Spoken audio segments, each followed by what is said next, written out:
Class 6 geography का chapter है the Earth in the solar system. Celestial bodies, celestial bodies क्या होती हैं? जितने भी वंडर्स जो हम देखते हैं यूनिवर्स में, जैसे सन, मून, प्लैनेट्स, अर्थ भी आ गया जिसमें स्टार्स आ गए, एस्ट्रॉइड्स आ गए, मीटेरॉइड्स आ गए, ये बनती हैं सेलेस्टियल बॉडीज। तो मून भी हमें एक जैसा नहीं दिखता है हमेशा।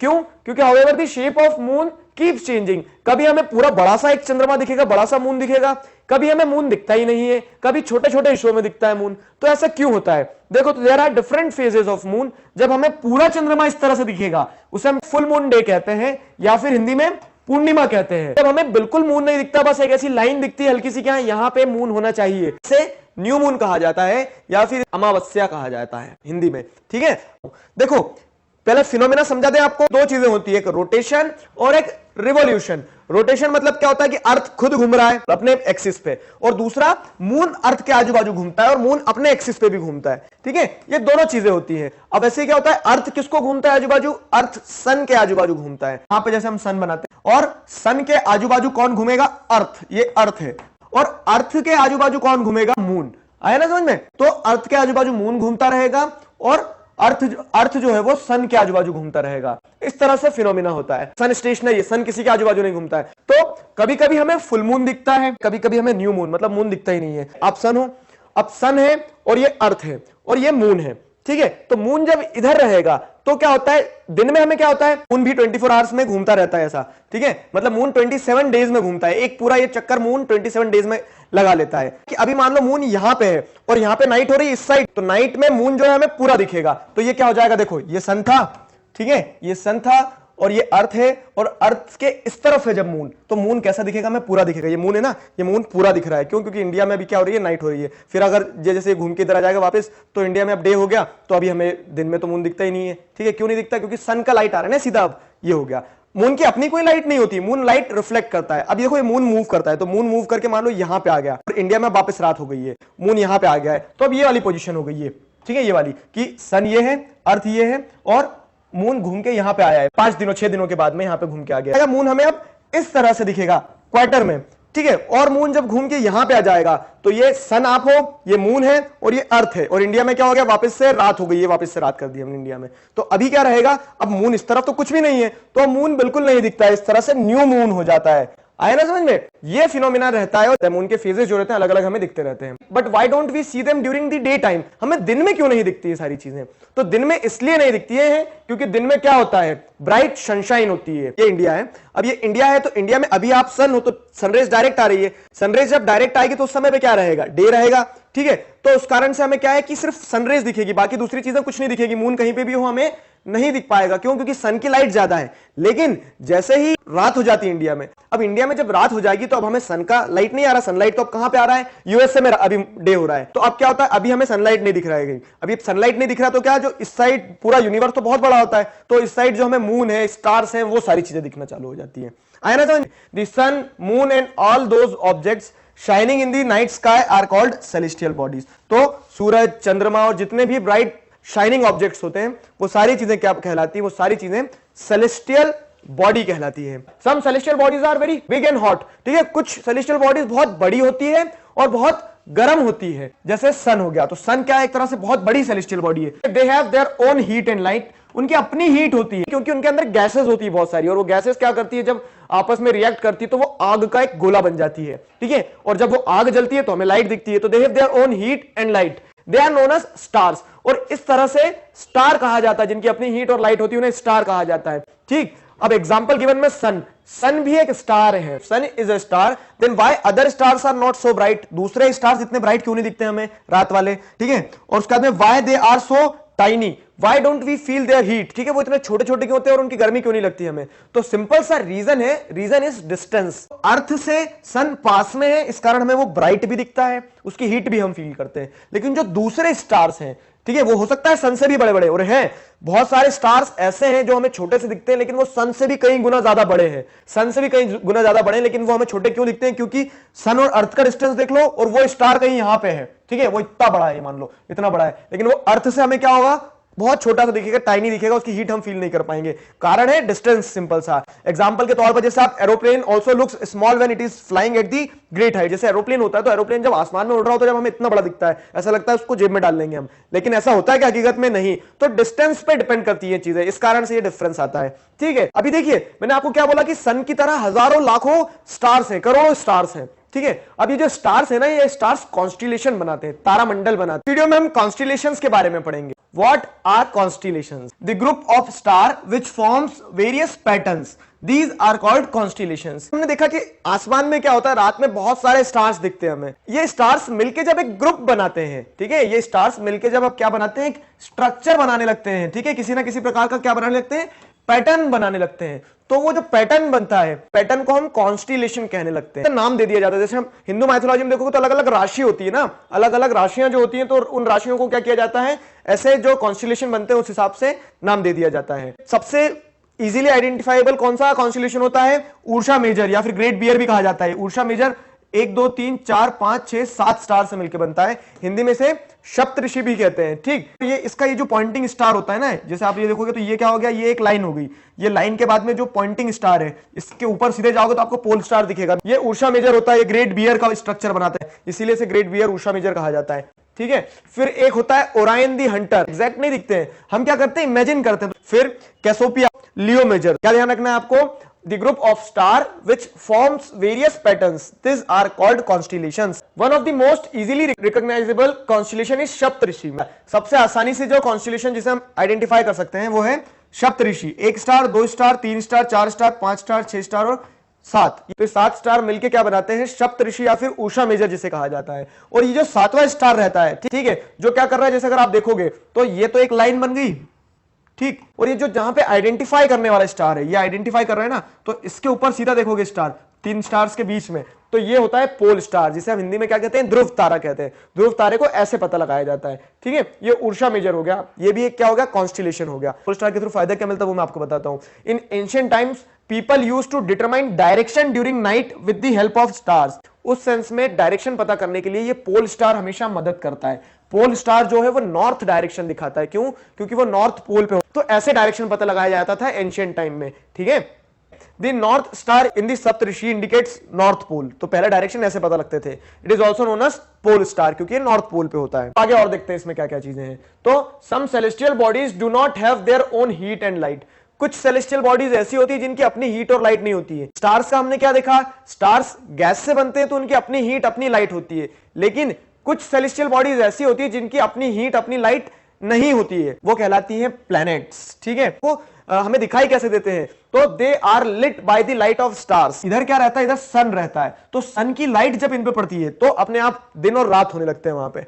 तो इस सेंस में they are lit by light of stars. ठीक है, सन भी एक स्टार है। तो कुछ सेलेस्टियल बॉडीज, फिर से एक बार रिकैप करते हैं, जिनकी अपनी लाइट नहीं होती है, जो स्टार्स की लाइट से जलती हैं, ये प्लैनेट कहलाते हैं। ठीक है, the word planet comes from Greek word planetia. Word planet कहां से बनता है, ग्रीक वर्ड से बनता है, प्लैनेटिया से। प्लैनेटिया का मतलब क्या होता है, मीन वेंडरर्स। ठीक है, वेंडरर्स मतलब क्या है, जो घूमते रहते हैं, तो ये लोग भी घूमते रहते हैं। कौन, प्लैनेट्स, इसीलिए इनका नाम वेंडरर से पड़ा है। सन के आजू बाजू रिवॉल्व करते हैं सारे प्लैनेट्स, सेंस में उन्हें वेंडरर्स कहा गया है। The earth is a planet and moon is a satellite of the earth. Earth एक प्लैनेट है और मून जो होती है अर्थ की सैटेलाइट होती है। Similarly there are many other planets together forming solar system. तो इसी तरह से हमारे बहुत सारे प्लैनेट्स, और ये सारे प्लैनेट्स मिलके साथ में ही सोलर सिस्टम बनाते हैं। इस वीडियो में हम पढ़ेंगे दी सोलर सिस्टम। बहुत सारे प्लैनेट्स जब मिलते हैं, ठीक है, ये देखो ये 8 प्लैनेट्स हैं। ये 8 प्लैनेट्स जब मिलते हैं तो 8 प्लैनेट्स मिलके सोलर सिस्टम बनाते हैं। रोमन मैथोलॉजी में सोल वर्ड जो होता है, सोलर का SOL, सोल वर्ड का मतलब क्या होता है, सन गॉड, और उसी पे से सोलर सिस्टम, सन गॉड है मतलब यहाँ पे भगवान सन है और उनका जो पूरा सिस्टम बना हुआ है, तो इसे सोलर सिस्टम कहा गया है। डेफिनेशन भी कुछ इस तरह से है, the sun and its family is known as solar system. तो सन क्या हो गए, हेड हो गए फैमिली के, और उनकी जो फैमिली है, फैमिली में 8 मेंबर्स हैं, mercury, Venus, earth, Mars, Jupiter, Saturn, Uranus और नेपट्टून। ये सारे प्लैनेट्स मिलके एक तरह से सोलर सिस्टम बनाते हैं। अब सन के आजू बाजू अगर आप देखोगे तो ये प्लैनेट्स हैं, 8 प्लैनेट हैं। ठीक, 8 प्लैनेट सन के आजू बाजू रिवॉल्व कर रहे होते हैं, यही सेलेस्टियल बॉडीज का पार्ट होंगे, यही प्लैनेट हो गए। तो दी सन, 8 प्लैनेट्स, सैटेलाइट्स। अब सैटेलाइट्स बताइए, अर्थ है, ये प्लैनेट है। अब प्लैनेट के आजू बाजू जो चीजें घूम रही होती है, प्लैनेट खुद आजू बाजू घूम रहे हैं सन के, प्लैनेट के आजू बाजू जो चीजें घूमती है ना, उन्हें सैटेलाइट कहते हैं। कौन घूमता है प्लैनेट के आजू बाजू? याद करो, मून। मून अर्थ का एक सैटेलाइट हो गया। तो the sun, 8 planets, satellites and some other celestial bodies. तो सम अदर सेलेस्टियल बॉडीज में एस्ट्रॉइड्स आ जाएंगे, मेट्रॉइड्स आ जाएंगे। कुछ नहीं, पत्थर होते हैं बहुत बड़े बड़े, ठीक है। ये चीजें मिलके are known as asteroids and meteoroids, form the solar system. तो ये सारा सब कुछ मिलके सोलर सिस्टम बनता है। Sun, Venus, earth, Mercury, Mars, Jupiter, Saturn, Uranus, Neptune. तो ये सारे प्लैनेट्स हो गए। कुछ गैसियस प्लैनेट होते हैं और कुछ सॉलिड प्लैनेट होते हैं। तो उसमें दो कैटेगरीज हैं, इनर प्लैनेट, तो इनर प्लैनेट ये 4 हो गए, ये 4 इनर प्लैनेट, ठीक है। और आउटर प्लैनेट, तो ये चारों जो हैं ये चारों आउटर प्लैनेट हो गए। अब इनमें क्या डिफरेंशिएशन है? Very close to sun they are made up of rocks, ठीक है। ये जितने भी प्लैनेट्स हैं तो ये सन के पास में, देखो ये सन है ना, तो सन के पास में होते हैं। और सन के पास में होने के साथ साथ में किससे बने होते हैं? मिट्टी से बने। रॉक, इनके अंदर पत्थर है, मतलब आप खड़े हो सकते हो वहां पे, ठीक है। Mercury, Venus, earth and Mars, तो ये इनर प्लैनेट हो गए। आउटर प्लैनेट्स होते हैं, तो आउटर प्लैनेट्स क्या होते हैं? Very very far from the sun, ठीक है। तो ये देखो, ये आउटर प्लैनेट जो है, जुपिटर, सैटर्न, यूरेनस, नेपट्यून, ये सन से कितने दूर है? तो very very far from the sun and are huge planets made up of gases and liquids. तो ये सॉलिड नहीं होते हैं, ये गैस से बने होते हैं, लिक्विड से बने होते हैं, ठीक है। गैसियस और लिक्विड प्लैनेट होते हैं। और यहाँ पे ठंड रहती है बहुत ज्यादा। क्यों? क्योंकि देखो, मैंने आपको भी बताया था कि आग 1 किलोमीटर दूर जलाओगे तो आपको गर्मी नहीं लगेगी ना उसकी। तो वैसे क्या होता है कि यहाँ पे सन का डिस्टेंस जो है वो काफी दूर हो जाता है। तो इन प्लैनेट्स पे एटमॉस्फेयर कैसा रहेगा? इन प्लैनेट्स पे एटमॉस्फेयर रहता भी नहीं, कुछ कुछ प्लैनेट्स पे, और बहुत ठंडा रहता है यहाँ पे, ठीक है। जुपिटर, सैटर्न, यूरेनस और नेपट्यून, तो ये कुछ प्लैनेट्स हो गए जो आउटर प्लैनेट की कैटेगरी में आते हैं। एक चीज ध्यान रखना आप, यहाँ पे मैंने आपको क्या बताया कि सोलर सिस्टम में सन, मून, प्लैनेट्स और दूसरे सेलेस्टियल बॉडीज जैसे एस्ट्रॉइड्स और मेट्रॉइड्स। तो ये देखो, एस्ट्रॉइड्स का एक बेल्ट है ये, ठीक है, मतलब पत्थरों का एक बेल्ट बना हुआ है। वो पत्थर भी घूमते रहते हैं सन के आजू बाजू, जैसे प्लैनेट्स घूमते हैं ना। तो एक प्लैनेट नहीं है, बाकी बहुत सारे क्या है, पत्थर है आपस में। तो बहुत सारे पत्थर क्या करते रहते हैं? घूमते रहते हैं, ऐसे घूमते रहते हैं, टूटते रहते हैं, ये सारी चीजें होती रहती हैं। तो वो एस्ट्रॉइड्स है। इस वीडियो में हम पढ़ेंगे हमारा नेक्स्ट टॉपिक जो है सन। सबसे इंपॉर्टेंट, सबसे प्रोमिनेंट और सबसे जरूरी जो सोलर सिस्टम को सोलर सिस्टम बनाए रखा है जिसने, सन जो है ना, वो सन के अंदर ग्रेविटेशनल फोर्स होता है। और सन ने उस ग्रेविटेशनल फोर्स से पकड़ के रखा है सबको, कि सब जितने भी प्लैनेट्स हैं तो वो अपने ऑर्बिट में ही घूमते रहेंगे, ठीक है। जैसे यहाँ पे स्टेटमेंट लिखा है, the sun is the centre of the solar system. यहाँ पे क्या दिख रहा है आपको? ये सन है, ये सन सेंटर में है और सारे प्लैनेट्स घूमते रहते हैं उसके आजू बाजू। तो इस सेंस में तो सेंटर है ही है। उसी के साथ साथ में जो फिलोसॉफिकल मीनिंग है सेंटर का वो भी है। क्यों? क्योंकि सन होगा तो अपने ग्रेविटेशनल पुल से पकड़ के रखा है कि ये प्लैनेट जो है, तो प्लैनेट बस ऐसा ही चक्कर लगाए, कहीं बाहर ना निकले, अपने ही रास्ते में घूमे, टकराए ना किसी से, आपस में टक्कर ना हो जाए, ट्रैक पे दौड़े अपने, और ऐसा ना हो कि कहीं दूर निकल जाए। तो ये सारी चीजें सन ही संभालता है, ठीक है। तो इस सेंस में जो कहा गया है ना, sun is the centre of the solar system, ये सच है कि बीच में भी है वो, सारे प्लैनेट्स आजू बाजू घूमते हैं, और वही सबसे इंपॉर्टेंट भी है सन। क्यों? एक कारण और बताता हूं। जैसे हमने क्या पढ़ा था कि प्लैनेट्स जो होते हैं, तो प्लैनेट्स ऐसी सेलेस्टियल बॉडीज हैं जिनकी अपनी लाइट, अपनी हीट नहीं होती है। ये किसके भरोसे पे टिके होते हैं? दूसरे स्टार्स के। तो हमारे पास का स्टार कौन सा है? सबसे पास वाला स्टार सन है। तो सन ही इनका जीवन है। जैसे अर्थ है, तो अर्थ पे हम क्यों जी पा रहे हैं? क्योंकि हमें लाइट मिलती है।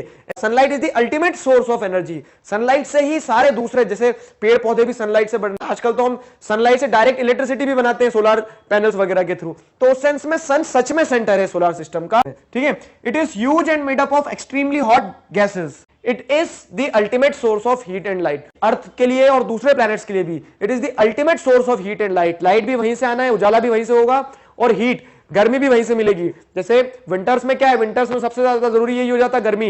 It provides the pulling force that binds the solar system. जो मैंने आपको भी बताया क्या, कि ग्रेविटेशनल फोर्स जो होता है तो पुल करके रखता है। सोलर सिस्टम में जितने भी दूसरे प्लैनेट्स हैं वो कहीं भी भाग नहीं सकते। क्यों? क्योंकि उन्हें पकड़ के रखा है किसने? सन ने, सन के ग्रेविटेशनल फोर्स ने, सन के पुल ने। तो it provides the pulling force that binds the solar system. Despite being our nearest star, it is about 150 million kilometre away from the अर्थ। तो despite being the nearest star, सबसे पास होने के बावजूद भी it is about 150 million kilometre away, इतना दूर है सन। सन की कुछ बेसिक डिटेल्स हमने पढ़ी है। सन अल्टीमेट सोर्स होता है हीट और लाइट का। सन हमारे पूरे सोलर सिस्टम को बांध के रखता है और सेंटर है सोलर सिस्टम का। इसी के साथ साथ में ये कितना दूर है हमसे? बहुत दूर है, फिर भी पास है। क्यों? क्योंकि सबसे नियरेस्ट स्टार ये है।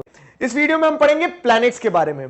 अगर प्लैनेट्स की बात करें तो there are 8 planets in our solar system. हमारे सोलर सिस्टम में 8 प्लैनेट्स हैं, ठीक है। अगर उन्हें हम अरेंज करते हैं किस ऑर्डर में, in order of the distance from the sun, इस सीक्वेंस में उन्हें ऐसे अरेंज किया जाता है: Mercury, Venus, earth, Mars, Jupiter, Saturn, Uranus, Neptune. Planet move in their fixed path, they are known as orbits. ये सन है और सन के आजू बाजू एक ऑर्बिट में घूमते हैं प्लैनेट्स। ऑर्बिट मतलब क्या होता है? रास्ता। सबका अपना अपना रास्ता है। हम ऐसे सोचते हैं कि ये क्या हो गया, ये हो गया सन। अब ये सन के आजू बाजू ये रनर्स जो दौड़ रहे हैं ना, तो रनर्स कौन है? हमारे प्लैनेट्स हैं। और वो प्लैनेट्स का अपना अपना रास्ता होता है। उस रास्ते को क्या कहा जाता है? ऑर्बिट कहा जाता है। Planet move in their fixed path, और वो पाथ फिक्स्ड रहता है। ऐसा नहीं कि वो रास्ता चेंज कर लेंगे। क्यों रास्ता चेंज करेंगे? तो जो दूसरा रनर है, मतलब जो दूसरा प्लैनेट है, वो कहां दौड़ेगा? फिर टक्कर हो जाएगी, रेस खत्म हो जाएगी वहीं पे। तो उसके लिए क्या होता है? The planets move in their fixed path, they are known as orbits. तो प्लैनेट्स अपने फिक्स्ड पाथ में मूव करते हैं, जिन्हें हम क्या कहते हैं? ऑर्बिट कहते हैं। ये अर्थ का रास्ता, ये देखो, ये अर्थ का ये इलेप्टिकल ऑर्बिट होता है। इलेप्टिकल मतलब क्या होता है? ओवल शेप में होता है थोड़ा सा। तो ऐसे सबके अपने अपने ऑर्बिट होते हैं। सब अपने अपने ऑर्बिट में क्या करते रहते हैं? घूमते रहते हैं। और ये ऑर्बिट क्या होता है? उनके रास्ते होते हैं, ठीक है। Orbits different planets take different time period to complete its revolution around the sun. तो ये अर्थ अपने आप में भी ऐसा ऐसा घूमता है, रोटेट करता है, और ये रिवॉल्व भी करता है सन को। तो दो चीजें करते हैं हर प्लैनेट, एक तो रोटेट करते हैं और एक रिवॉल्व करते हैं। अब यहां पे क्या बोला गया है कि different planets take different time period to complete its revolution, ठीक है। जो एक पूरा रेवोल्यूशन, एक पूरा चक्कर लगा के आएंगे ना, तो हर प्लैनेट की अपनी अपनी स्पीड होती है। प्लैनेट जो है, planet move in their fixed path, they are known as orbit. और हर प्लैनेट को अपना पूरा रेवोल्यूशन, अपना पूरा चक्कर लगाने में अलग अलग टाइम लगता है। Interesting fact about planet: Mercury is the nearest planet to the sun, yet it is not the hottest planet. Mercury सबसे पास में है, तो देखा जाए सबसे ज्यादा हीट भी मर्क्यूरी को मिलना चाहिए, लेकिन कि मर्क्यूरी जो है हॉटेस्ट प्लैनेट नहीं है। हॉटेस्ट प्लैनेट कौन सा है? मर्क्यूरी के बाद वाला वीनस है। कारण यह है, आपने एटमॉस्फेयर के बारे में पढ़ा है। एटमॉस्फेयर मतलब जो हमारे को सराउंड किए हुए होता है ना, पूरे अर्थ को, पूरे दूसरे प्लैनेट्स को, जो गैसेस रहती हैं। तो मर्क्यूरी पे कोई भी गैस नहीं है, तो उस कारण से क्या होता है? वहां पे हीट रुकती नहीं है, हीट आती है और चले जाती है, ठीक है। तो वो गर्म हो ही नहीं पाता है प्लैनेट। लेकिन वीनस पे एटमॉस्फेयर है, जैसे अर्थ पे एटमॉस्फेयर है। एटमॉस्फेयर होता है तो क्या होता है कि हीट को ट्रैप कर लिया जाता है। मर्क्यूरी पे एटमॉस्फेयर नहीं होता, इस कारण से वो कभी गर्म नहीं हो पाता, सबसे ज्यादा गर्म नहीं होता है। सबसे ज्यादा गर्म कौन सा प्लैनेट होता है? वीनस।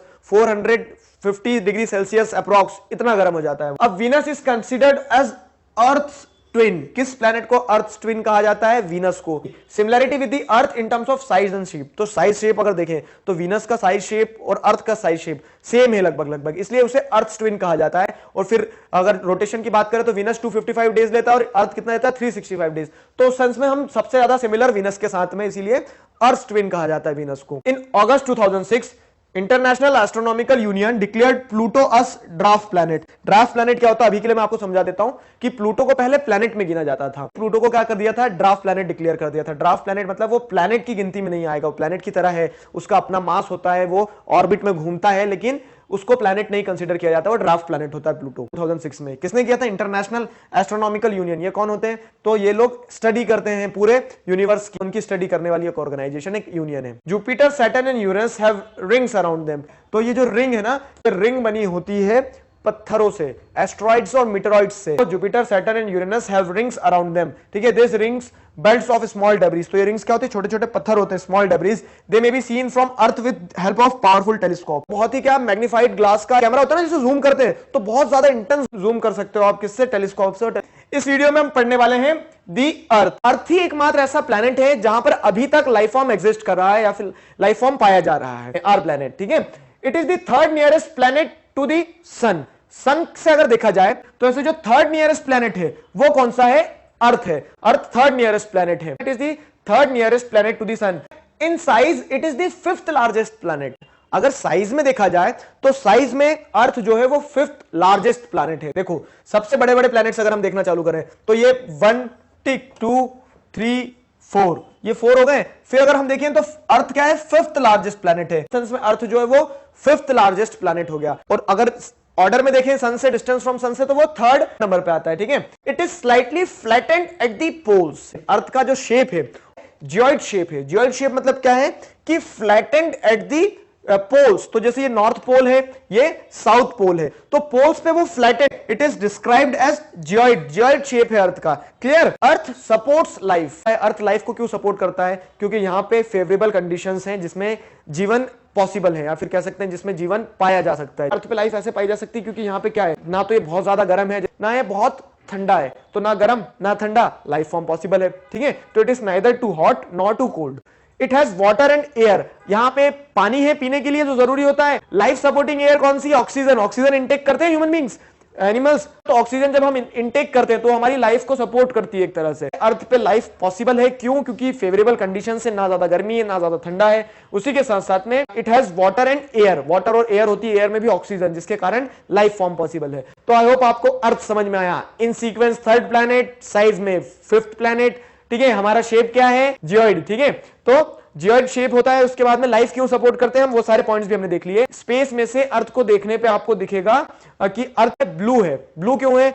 अधिकतर पार्ट हमारा किससे कवर्ड है? अधिकतर पार्ट हमारा वाटर से कवर्ड है। मोर देन 70% पार्ट क्या है हमारा? वाटर से कवर्ड है। तो उस सेंस में अर्थ क्या दिखेगा? ब्लू दिखेगा। तो इसीलिए इसे क्या कहा जाता है? ब्लू प्लैनेट भी कहा जाता है। शेप जियोइड है, तो Earth is also called as blue planet. इस वीडियो में हम पढ़ेंगे द मून। मून जो कि अर्थ का एक सैटेलाइट है। सैटेलाइट क्या होता है?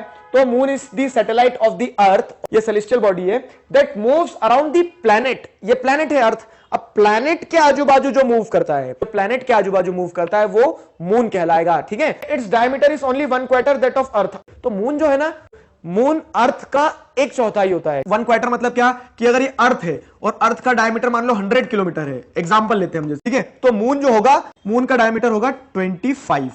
आगे समझ। तो its diameter is only 1/4 that of Earth. Why does it appear so big to us? तो वही वाली बात जो हमने स्टार्टिंग में बताई थी आपको कि डिस्टेंस ही सारा कारण रहता है। सन बहुत दूर है as compare to moon.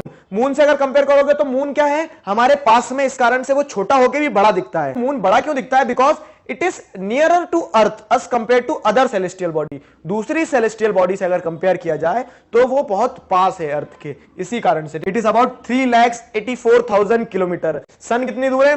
15 million kilometre. तो ये फिर भी क्या है? पास है। Moon takes around 27 days to complete 1 round around the Earth. एक पूरा राउंड कंप्लीट करने में कितना टाइम लगा देता है? Around 27 days. The spinning time of the moon is same as the Earth. जब लेफ्ट पे एक साथ स्पिन करेंगे एक ही स्पीड में, तो आप जैसे घूमोगे और मैं जैसे घूमूंगा, तो हम दोनों एक साथ फेस करेंगे, तो हमेशा हमें क्या दिखेगा? एक दूसरे का फेस ही दिखना है अगर एक साथ स्पिन करेंगे तो। आया समझ में?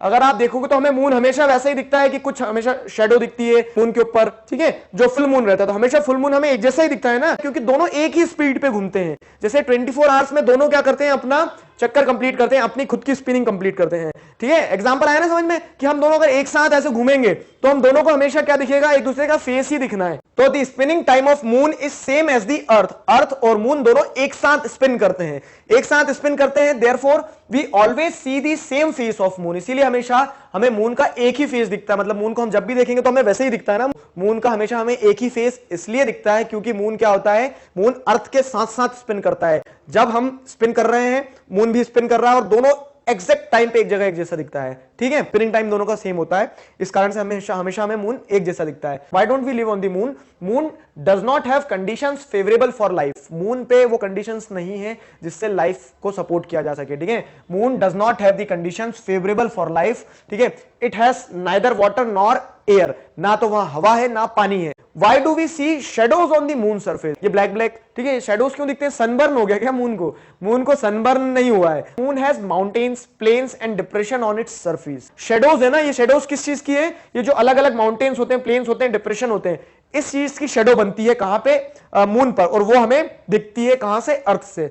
On its surface, due to which we see shadows over it. आया ना समझ में? इस वीडियो में हम पढ़ेंगे ह्यूमन मेड सैटेलाइट के बारे में। ह्यूमन मेड सैटेलाइट क्या होती है? रिकॉल करो सैटेलाइट के साथ में कि मून क्या है? एक नेचुरल सैटेलाइट है अर्थ का। Celestial body that moves around the planet. जैसे मून जो है वो अर्थ के आजू बाजू मूव करता है ना। मून क्या हो गई? अर्थ की सैटेलाइट हो गई, ठीक है। अब वो नेचुरल है, लेकिन हमें क्या पढ़ना है? ह्यूमन मेड सैटेलाइट पढ़ना है। तो there are various other body, objects, satellites which are not natural, ठीक है। ऐसी बहुत सारी चीजें होती है जो अर्थ के आजू बाजू रिवॉल्व कर रही है, जो नेचुरल नहीं है। आपको एक ऑब्जेक्ट दिख रहा है, देखो ये सैटेलाइट होती है। अब ह्यूमन मेड सैटेलाइट इस आर्टिफिशियल सैटेलाइट्स बनाते हैं और इन्हें आउटर स्पेस में पहुंचा देते हैं, और वो प्लैनेट के आजू बाजू जब रिवॉल्व करने लगती है वो कहलाती है ह्यूमन मेड सैटेलाइट।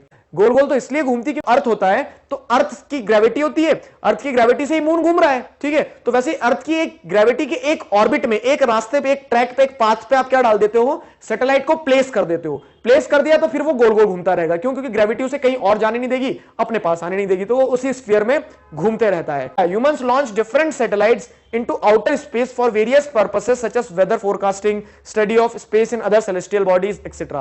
तो ये लॉन्च इसलिए की जाती है ताकि हम वेदर फोरकास्टिंग ये पढ़ सकें, ठीक। उसके बाद में हम स्पेस और दूसरी जो सेलेस्टियल बॉडीज है उन्हें पढ़ सकें, उनकी जानकारी इकट्ठी कर सकें, इसके लिए पहुंचाया जाता है। कि how a satellite is sent into space, satellite को कैसे पहुंचाया जाता है। ये अर्थ है, ठीक है, अर्थ से ऊपर गया रॉकेट, और जो ऑर्बिट रहता है जहां पे ग्रेविटी अपने रॉकेट को या फिर सैटेलाइट को पकड़ के घुमाने लगेगी, तो ऑर्बिट में एक बार आपने प्लेस कर दी सैटेलाइट को, तो बस फिर वो सैटेलाइट इस तरह से गोल गोल गोल गोल घूमती रहेगी। ये रॉकेट लॉन्च होता है, rocket falls back to the अर्थ, तो रॉकेट ऊपर जाएगा और रॉकेट वापस नीचे गिरेगा। रॉकेट को ऑर्बिट में नहीं प्लेस करते हैं, ठीक है। ऑर्बिट में किसको प्लेस करते थे? सैटेलाइट को। Satellite enters into the orbit. एक बार फिर से रिकैप करते हैं। A human made satellite is an artificial body, it is designed by scientist to gather information about the universe और फॉर कम्युनिकेशन। तो पूरे यूनिवर्स के बारे में, जैसे मार्स तक पहुंचा दिया हमने, तो यूनिवर्स की जानकारी इकट्ठा करने के लिए और कम्युनिकेशन पर्पस से। जैसे सैटेलाइट से क्या होता है, ऑस्ट्रेलिया में मैच हो रहा है और आपको आपके घर पे बैठे बैठे आप मैच देख सकते हो, क्रिकेट मैच कैसे देखते हो, तो सारी चीजें सैटेलाइट से फोरकास्ट की जाती है। इंटरनेट, कम्युनिकेशन, ये सारी चीजें सैटेलाइट से की जाती है। तो सैटेलाइट इस सेंस में, ह्यूमन मेड सैटेलाइट भी बहुत इंपॉर्टेंट होती है। और सैटेलाइट क्यों कहा जाता है? कारण सिंपल सा, क्योंकि वो घूम रही है। बस फर्क क्या आ जाता है कि ये ह्यूमन बीइंग्स के द्वारा घुमाया गया है इसको, और मून जैसी सैटेलाइट्स वो नेचुरल होती है। It is carried by rocket and placed in the orbit around the अर्थ। उसे रॉकेट लेके जाता है, ठीक है। इंडिया में सैटेलाइट लॉन्च करने का काम किसका होता है? इसरो का होता है। तो इसरो जो बहुत सारी सैटेलाइट्स लॉन्च करता है, तो उसमें से कुछ प्रोमिनेंट है, जैसे इनसैट, IRS, एडुसैट, उसके बाद में नाविक, ठीक है। तो ये सारी सैटेलाइट्स, अब जैसे मार्स ऑर्बिटर मिशन जो है, तो मंगल मिशन जो गया तो वो भी एक सैटेलाइट हो गया। ये सारी हमने देखा ह्यूमन मेड सैटेलाइट कैसे पहुंचाई जाती है। इस वीडियो में हम पढ़ेंगे asteroids and meteoroids. Apart from stars, planets and satellites, there are numerous tiny bodies which also move around the sun. और भी बहुत सारे स्टार्स हैं, ये सारी चीजें तो हैं ही हैं सोलर सिस्टम में। इसके साथ साथ छोटी छोटी टाइनी बॉडीज 100 किलोमीटर छोटी है, ठीक। तो और भी दूसरी बॉडीज घूमती रहती है सोलर सिस्टम में। तो ये दूसरी बॉडीज जो होती है वो कौन होती है? मेट्रॉइड्स होती हैं और एस्ट्रॉइड्स होते हैं। मार्स और जुपिटर, उनके बीच में एक एस्ट्रॉइड का बेल्ट होता है। Big particles of rock move around the sun. Planets जैसे घूमते रहते हैं, उसी तरह से प्लैनेट्स के बीच में ये एस्ट्रॉइड्स का एक बेल्ट भी घूमता रहता है। तो ये पार्टिकल्स ऑफ रॉक है जो सन के आजू बाजू इस तरह से गोल गोल गोल गोल गोल गोल घूमते रहते हैं। They are found between the orbits of Mars and Jupiter. तो मार्स और जुपिटर के ऑर्बिट के बीच में पाए जाते हैं asteroids. Scientist believe that asteroids are part of planet which exploded many years back. तो साइंटिस्ट का मानना है बहुत सालों पहले, मतलब लाखों करोड़ों सालों पहले क्या होता है कि जो प्लैनेट हुआ करते थे वो प्लैनेट फूटे। कुछ प्लैनेट फूटने के बाद में जो उनके रिमेन्स बच गए, जो उनके पत्थर बच गए, जो रॉक्स बच गई है, वही एस्ट्रॉइड्स हैं। और वो सन की ग्रेविटी के कारण अब ऑर्बिट करते रहते हैं सन को। बताया था ना कि ग्रेविटी होती है और ग्रेविटी क्या करके रखती है? आपको घुमाते रहती है आपके आजू बाजू। तो सन की ग्रेविटी के कारण इस तरह से ऑर्बिट करते रहते हैं। Scientist believe that asteroids are part of planet which exploded many years back and now they are revolving around the sun. Meteoroids देखते हैं हम, meteoroids क्या है? तो the small pieces of rocks which moves around the sun, मतलब छोटी छोटी pieces. ये हमने क्या देखा? ये बिग पार्टिकल्स हैं, बड़े बड़े पार्टिकल्स हैं। लेकिन जो स्मॉल पीसेस ऑफ रॉक्स, हो सकता है पेबल के साइज के, पत्थर होते हैं ना छोटे छोटे, उसके बराबर भी हो सकते हैं और बड़े भी हो सकते हैं। तो स्मॉल क्यों कहा जा रहा है? क्योंकि एस्ट्रॉइड से छोटे होते हैं। मेट्रॉइड्स जो होते हैं तो ये एस्ट्रॉइड से छोटे होते हैं, और जब ये अर्थ के एटमॉस्फेयर में घुसते हैं ना, जब अर्थ पे आने वाले रहते हैं, तो इन्हें मेटेओर्स कहा जाता है, ठीक है। तो the small pieces of rocks which moves around the sun, जो सन के आजू बाजू घूमते हैं, ये भी सन के आजू बाजू घूमते हैं, और ये कभी कभी सन के आजू बाजू घूमते घूमते अर्थ के एटमॉस्फेयर में भी एंटर कर जाते हैं। These meteoroids come near the earth and drop upon it. Earth के पास भी आते हैं, अर्थ पर भी गिरते हैं, ठीक है।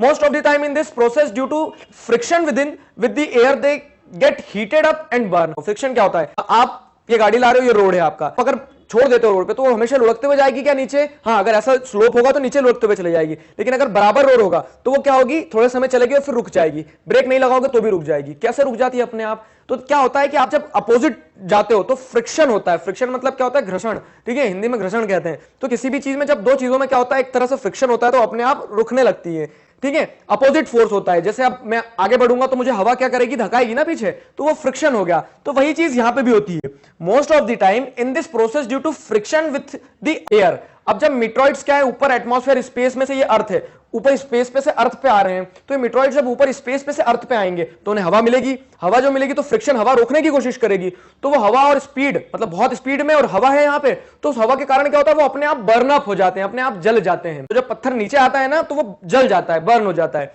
जल जाता है, और उसी चीज को हम शूटिंग स्टार कहते हैं। ये एस्टेरॉइड बेल्ट से देखो, मार्स और ये जुपिटर, तो इनके बीच में जो बेल्ट है, हर जगह क्या होता है, छोटे छोटे पेबल्स भी घूम रहे हैं एटमॉस्फेयर में, छोटे छोटे पेबल्स मतलब मेट्रॉइड्स हो गए, और ये बड़ा बेल्ट जो आपको दिख रहा है इसमें बड़े बड़े पत्थर घूम रहे हैं, बिग रॉक्स घूम रही हैं, तो ये क्या हो गई है, ये एस्टेरॉइड्स हो गए। तो ये एस्टेरॉइड्स और मीटरॉइड्स इस तरह से क्या होता है, घूमता रहता है एटमॉस्फेयर में, ठीक है, गोल गोल आ रहा नहीं होता, वो पत्थर होता है, क्योंकि वो बहुत तेजी से अर्थ के एटमॉस्फेयर पे आ रहा होता है, तो वो बर्न अप हो जाता है। कभी कभी ज्यादा बड़े पत्थर होते हैं, पूरे नहीं जलते हैं और वो अर्थ पे गिरते भी हैं, गड्ढा कर देते हैं, ठीक है। मैं आपको एक डिफरेंस बता देता हूं मैं, ये मीटरॉइड्स और ये एस्टेरॉइड्स के बीच में, तो found throughout the space, meteoroids जो रहते हैं छोटे छोटे पेबल्स, पूरे स्पेस में पाए जाते हैं मीटरॉइड्स, ठीक है। Average less are size of pebbles, तो छोटे छोटे पत्थरों के बराबर होते हैं, ठीक है। Typically vaporise in the atmosphere, और एटमॉस्फेयर में आते आते शूटिंग स्टार के फॉर्म में वेपराइज हो जाते हैं, वो उड़ जाते हैं, ठीक है, धूल मिट्टी में बदल जाते हैं। क्यों? क्योंकि एयर फ्रिक्शन के थ्रू सारी चीजें जला देती है। अब mostly found in the asteroid belts, asteroid जो होते हैं तो एस्टेरॉइड बेल्ट्स में पाए जाते हैं, मतलब जो पूरा बेल्ट होता है ना एस्टेरॉइड का, मैंने आपको बताया मार्स और जुपिटर के बीच में, तो उस बेल्ट में पाए जाते हैं ये, ठीक है। उसके बाद में can be 100 of kilometres across, तो ये इतने बड़े बड़े हो सकते हैं एस्टेरॉइड के पत्थर की 100 किलोमीटर का एक पत्थर है, ठीक है, वो घूम रहा है स्पेस में, तो they are capable of causing large impacts. अब मान लो एक बहुत बड़ा सा एस्टेरॉइड अगर क्या होता है अर्थ से टकरा जाता है, 100 किलोमीटर का एरिया घेरेगा, वो जब गिरेगा तो कितना गहरा गड्ढा कर देगा, कितना डिस्ट्रक्शन होगा। तो अब मान लो एक प्लेनेट के साथ टकरा गया किसी, तो बहुत सारे वो रहते हैं, इंपैक्ट इसका जो रहता है लार्ज इंपैक्ट होता है। तो हमने एस्टेरॉइड्स और मीटरॉइड्स यहां पे कंप्लीट करते हैं। इस वीडियो में हम पढ़ेंगे गैलेक्सी के बारे में, व्हाट इज गैलेक्सी। अब हमारा सोलर सिस्टम जिसका पार्ट है हम उसे पढ़ने वाले हैं, जी हां, हम गैलेक्सी को पढ़ने वाले हैं। देखो, Galaxy is a cluster of millions of stars and clouds of dust and gases. बहुत सारे स्टार्स, एक स्टार सन है और सन की तरह और भी स्टार्स होते हैं, तो बहुत सारे स्टार्स के साथ साथ में clouds of dust and gases बनती है, सारी चीजें मिलकर एक गैलेक्सी बनती है, ठीक है। They consist various celestial bodies, और उसमें बहुत सारी सेलेस्टियल बॉडीज, एस्ट्रॉइड्स, मीटरॉइड्स, प्लैनेट्स, ठीक है, सब प्लैनेट, ड्वार्फ प्लैनेट्स, ये सारी चीजें आ जाती हैं। Our planet is a part of Milky Way galaxy. ये जैसे ये गैलेक्सी है, ये देखो आप, solar system along with other stars and celestial bodies, तो दूसरी सेलेस्टियल बॉडीज के साथ साथ जो हमारा सोलर सिस्टम है वो सारी चीजें मिलके आते हैं, वो मिल्की वे गैलेक्सी के अंडर में जाते हैं, ठीक। अब ये मिल्की वे गैलेक्सी जो इसे हिंदी में क्या कहा जाता है, आकाश गंगा। आकाश गंगा मतलब क्या होता है, in ancient time it was imagined as a river of light flowing in the sky. तो एंशिएंट टाइम में से हमारी गैलेक्सी को क्या माना जाता था, जहां पे हमारा सोलर सिस्टम है, हमारी पूरी गैलेक्सी को ऐसा माना जाता था कि हमारी गैलेक्सी क्या है, एक रिवर है, river of light which is flowing in the sky, ठीक है। तो स्काई हो गया क्या, स्काई हो गया आकाश, और रिवर होगी गंगा, तो उस सेंस में आकाश गंगा नाम रखा गया है। Millions of galaxies make up universe. Earth है, अर्थ सोलर सिस्टम के अंदर आता है, और वैसे ही हमारे सोलर सिस्टम और दूसरी बॉडीज मिलके क्या बनती है, एक गैलेक्सी बनती है जो है मिल्की वे गैलेक्सी। अब इसी तरह से और भी दूसरी अलग अलग गैलेक्सीज हैं, और सारी गैलेक्सीज मिलके क्या बनती हैं, यूनिवर्स बनती हैं। सोलर सिस्टम के बाद गैलेक्सी है, गैलेक्सी के बाद में और भी लाखों गैलेक्सी है, और सारी गैलेक्सीज मिलके क्या बनता है, यूनिवर्स बनता है। तो ये आप हो, आप कहां पे हो, आप अर्थ के अंदर हो, फिर आप अर्थ के अंदर हो, और अर्थ कहां पे आता है, अर्थ आता है सोलर सिस्टम में। अभी जो सोलर सिस्टम है, तो ये सोलर सिस्टम कहां पे आता है, सोलर सिस्टम जो आता है हमारा वो आता है मिल्की वे गैलेक्सी के अंदर, आकाश गंगा के अंदर। और ये जो मिल्की वे गैलेक्सी है ये किसके अंदर आती है, यूनिवर्स के अंदर आती है। यूनिवर्स के अंदर आती है मतलब क्या है कि यूनिवर्स में और भी दूसरी गैलेक्सीज हैं। तो all those who study the celestial bodies and their movement are called astronomers. तो जो लोग ये पढ़ते हैं, जो लोग इस चीज को समझते हैं, जो इस चीज की स्टडी करते हैं, उन्हें क्या कहा जाता है, उन्हें एस्ट्रोनॉमर कहा जाता है, ठीक है। अब देखो, एस्ट्रोनॉमर और एस्ट्रोनॉमी पढ़ाई हो गई, वैसे एक एस्ट्रोलॉजी भी होती है, जो हाथ देखते हैं ना वो एस्ट्रोलॉजी, एस्ट्रोलॉजिस्ट होते हैं, वो अलग होते हैं। Aryabhatta was a famous astronomer of ancient India. हमारे एक एंशिएंट एस्ट्रोनॉमर थे आर्यभट्टा, ठीक है, ये उनकी फोटोग्राफ है। He was a prominent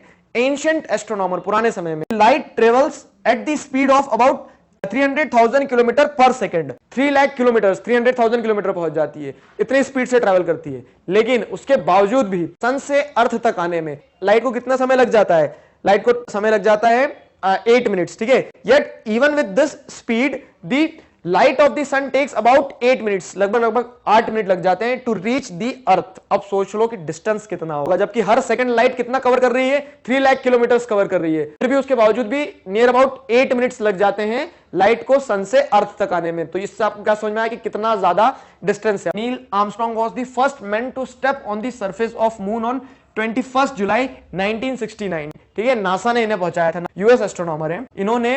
NASA ने जो मून मिशन पहुंचाया था उनका, ठीक है, तो नासा की तरफ से पहला इंसान जिसने मून पर पैर रखा वो कौन था, वो नील आर्मस्ट्रांग था। ठीक है, नील आर्मस्ट्रांग ने पहली बार मून पर कदम रखा। He was the first man to step on the surface of the moon on 21 July 1969। 21 जुलाई को ये पहली बार मून पे इन्होंने कदम रखा था। इंडिया से पहला इंसान जो जाने वाले थे वो कौन थे, आर शर्मा, मतलब राकेश शर्मा। ये भी प्रकार का डाउट है, थ्योरी पार्ट पे पूरा कंप्लीट कर चुके हैं अब।